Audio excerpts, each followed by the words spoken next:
Hey everyone, I like to Google myself, because shut up, I do. Also, I don't have a TV tropes page yet. It'd be cool if I did. I didn't realize this when I chose my online moniker, but my name has a lot in common with the film released in 2000 called The Watcher. It stars James Spader and Keanu Reeves as a detective and a stalking killer respectively. It was terribly received by critics, but it has a cult following these days, mainly because one attractive man stalks another attractive man with a lot of homoerotic undertones involved. No, where's my disc? I just borrowed it from the library a couple weeks ago.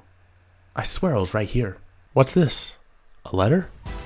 Dear Wayne, if you're looking for your Watcher DVD, I hate to tell you that you can only borrow this for 1 week, so I had to take it back after your 19th birthday. But don't be sad, because I know you are a big fan of Dragon Ball, so I got you this. Sincerely, Rose Day. Oh, Rose. If only you knew what you just gave me. As of recently, Dragon Ball Evolution has become the prototypical bad adaptation, up there with The Last Airbender, which is also terrible, but in different ways. I know it doesn't take a film critic to say this, but Dragon Ball Evolution is bad. How can you screw up something as simple as boy with extending pole goes to hunt for magical balls? Wait, first I gotta take a moment to knock out the Z only fans who get mad at this for not being like Z. You people are idiots. No, that's too mean and not quite accurate. Let me correct that. You're angry for the wrong reasons. Nothing wrong with being a Z only fan, but please at least be informed. Don't hate the film because it's not like Z. Hate it because it's not like the original Dragon Ball. Plus, if you want your DBZ movie, go watch Man of Steel. With Akira Toriyama transitioning to Dragon Ball Z, I imagine he was like, I want my series to be Superman. So Man of Steel and the Saiyan Saga have very similar stories. That movie's action scenes are the closest you're gonna get to DBZ fighting in the near future if you can ignore the product placement.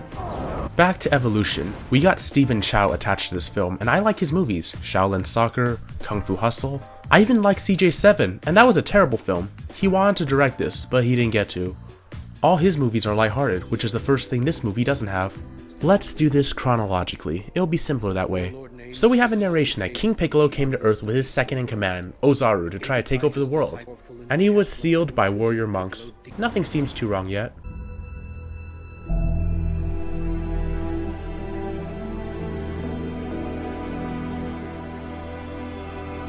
Let's see, 105 seconds. It took you less than 2 minutes to completely piss me off. Here's our establishing shot of Goku. Well, this is far from the worst thing they do to the character, but I'll get to that. Also, Goku looks awfully white. Anyway, we cut to Goku training with Grandpa Gohan.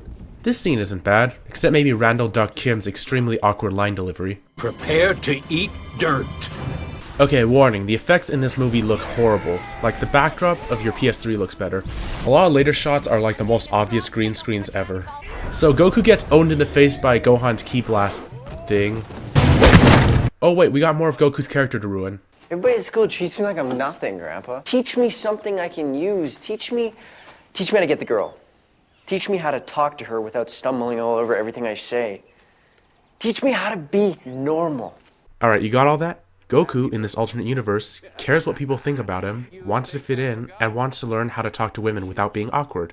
Okay, I set a pretty low standard for myself when I watch live-action adaptations of these action things. Like Street Fighter 94. I like that movie. See, even though the plot was stupid, and Jean-Claude Van Damme as Guile is one of the worst casting choices in the history of cinema, we had all the characters, and most importantly, they felt like the characters. Blanca looked like a green caveman, Zangief has his stupid hair, and Bison was the same over-the-top supervillain.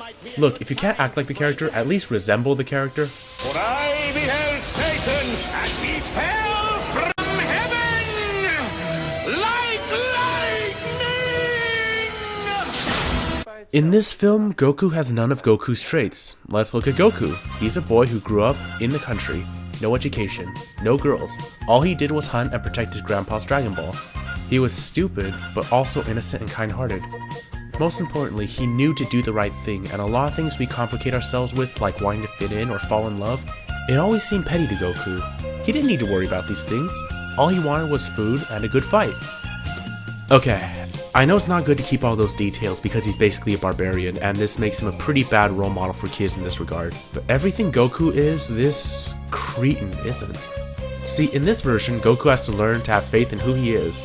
And that was never an issue for him. He was accepting of who he was. He never cared what people thought of him. He married Chi-Chi because he wanted to keep his promise he made to her when she was young, because he's a good man. And falling in love with her in a cliche romantic way was not something he understood or bothered with. An entire quarter of this movie feels like a high school alternate universe fanfiction based on Dragon Ball. Henceforth, this little golem-looking bitch man needs to be called something new for the rest of this review. Ugh. I got it. I'll call him Skid Marks. So, SM goes to Unitech High School and his bike gets destroyed by his bully, Fuller. And Skid so badly wants to hit Fuller, but he can't. Okay, changing his name made that sentence so much easier to say. Skid is into Chi-Chi, played by Jamie Chung. Piccolo goes to attack a Japanese village to get a Dragon Ball. Oh yeah, Dragon Balls. Did I mention Grandpa Gohan gave Goku a Dragon Ball earlier? Okay, nice knowing you, Grandpa. Glad to know you're gonna die. We meet Mai, the other Asian girl in this movie. The character has little to contribute other than stock minion phrases, so she's mainly fan service if you're into that. It'd be nice to know why she's working for Piccolo is all, since in the original she was Pilaf's henchwoman. Oh, and we see Piccolo. Honestly, he looks fine, especially after I had to see Goku and Chi-Chi. At least he's green, you know? Alright, back to Skid Marks' adventures in high school. So the teacher starts talking about how there will be an eclipse in 2 weeks. I wonder how the climax is gonna be. Skid and Chi-Chi have an awkward meetup and remind us on why we didn't like watching Videl and Gohan in the pre-Boo saga. Chi-Chi invites Skid to a party, so SM tries to gel his hair, leading to one of the few funny gags in the film.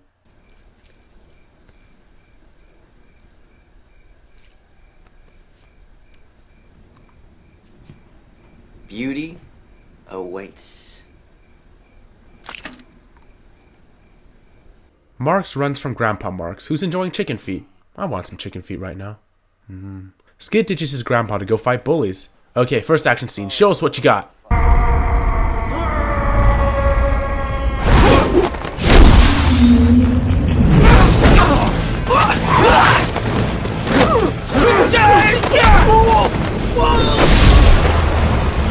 Oh, so you're trying to be Zack Snyder with slow down speed ups, and then you realize that takes more talent than you thought it would. So Skid taunts his enemies. How to make your character likable. Don't have them act like an arrogant prick.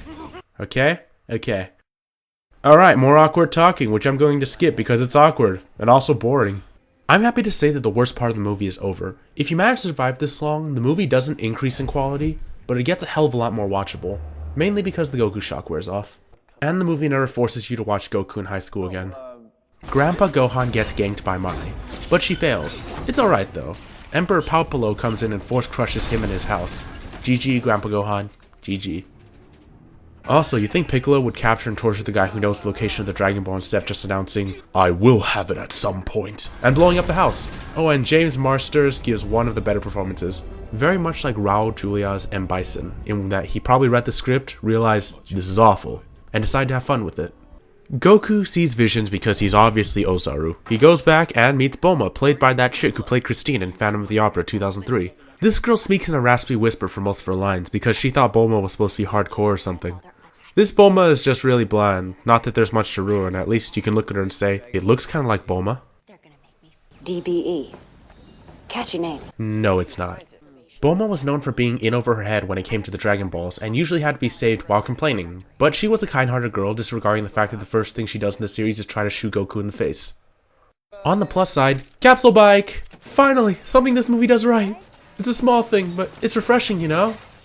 Skid finally gets to meet Master Roshi. This is the other enjoyable performance of the film, played by Chow Yun-fat, another good actor who knows he's in crap, and he's just here to enjoy himself. Another reason he's one of the good parts of the movie is he's closest in character, silly and perverted, but knew when to get serious. He's also really being over the top. It's like he's trying to scavenge something out of this. What a guy. I am Muten Roshi, the Invincible! My grandfather is dead. Let's check back with Piccolo.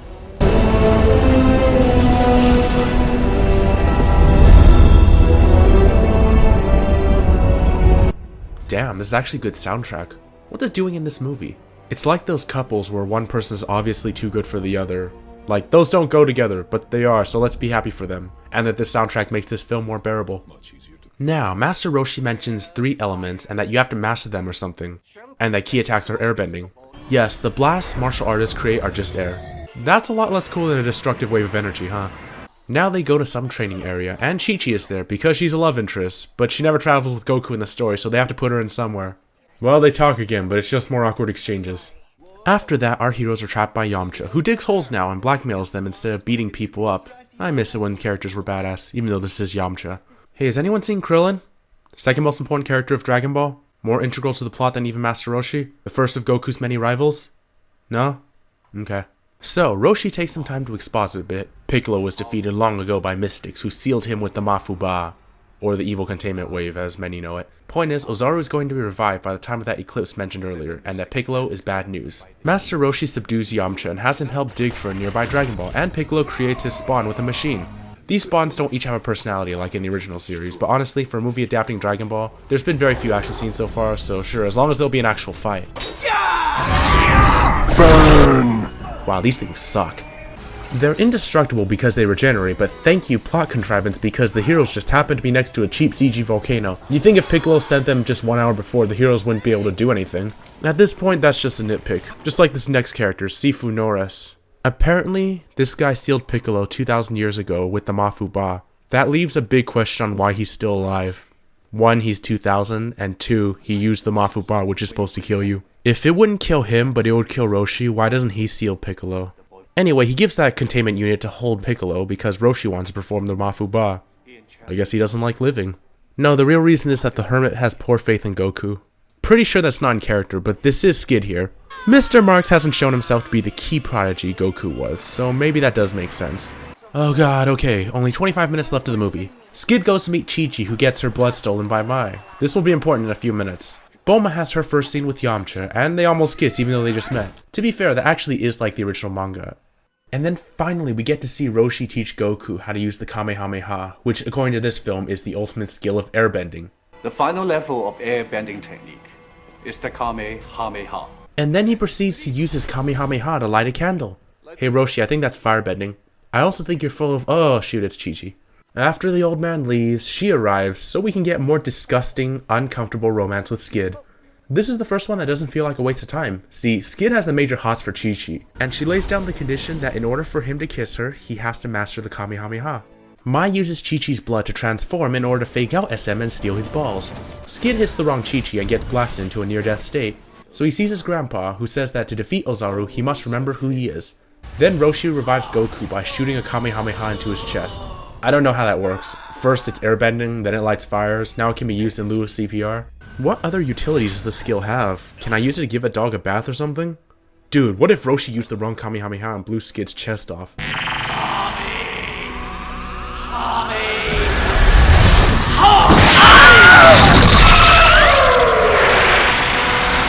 So, Piccolo has all 7 of the balls, and he plans on reviving Shenron.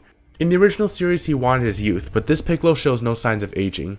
He kind of alludes to wanting the power to rule the world later, but there's no indication that he can't rule the world now. So the heroes go crash Piccolo, slowly chanting his ritual, and Skid finally puts on Goku's iconic gi.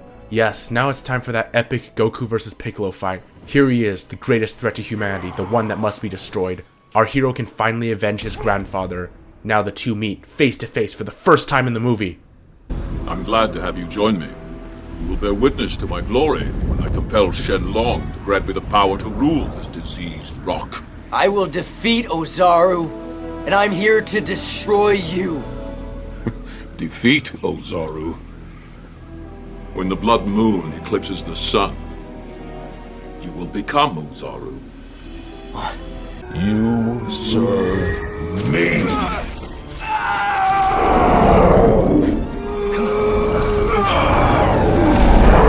Oh wow, that was awful. This is the first dialogue the hero and the villain have, and it basically goes like this.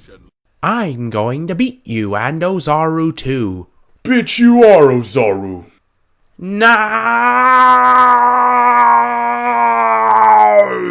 So, Ozaru attacks everyone while Roshi tries to Mafuba Piccolo. Roshi fails, like in the series, and is killed by Ozaru, but this brings Skid back, so this is what he was crying about in the beginning, how he might become a monster.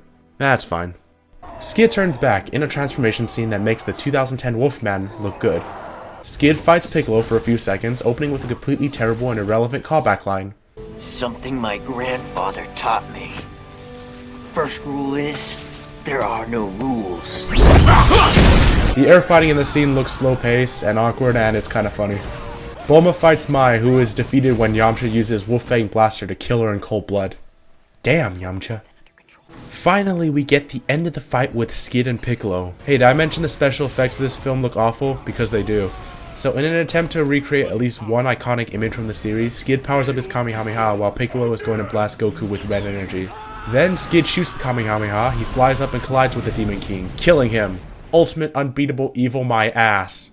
I love how in Dragon Ball there's more physics than here. In the original series, he finished off Demon King Piccolo by propelling himself with a Kamehameha and punching through the monster. Here, he shoots the beam while also floating the direction of the beam, and it looks so wrong.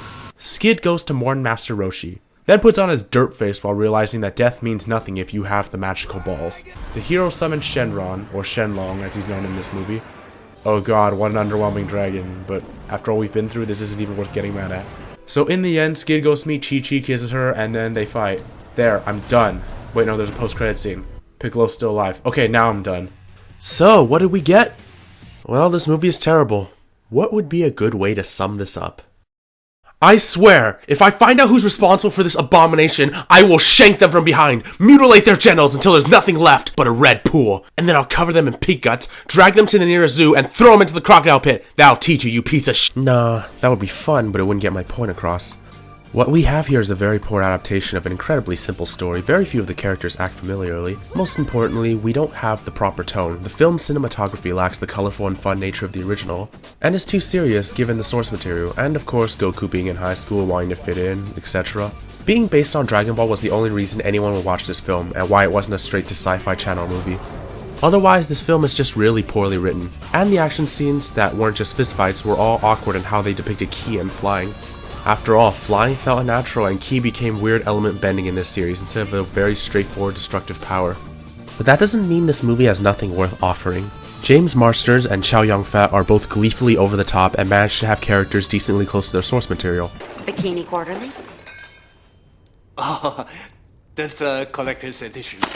Human power has failed before, as it will again! And the soundtrack's pretty good. The movie's pacing is also shockingly good, because it's not painfully slow, just a little painful. I don't really think any of the actors are bad, they just don't have anything to work with. I think the way this movie came out is really a lesson in studio executives meddling in affairs, because I do hear in the original script there's a lot more like the Dragon Ball we know, with characters like Oolong and Pilaf making an appearance too. I guess this might have worked if there was a better director behind this who stuck to his guns, or could find a way to make it entertaining.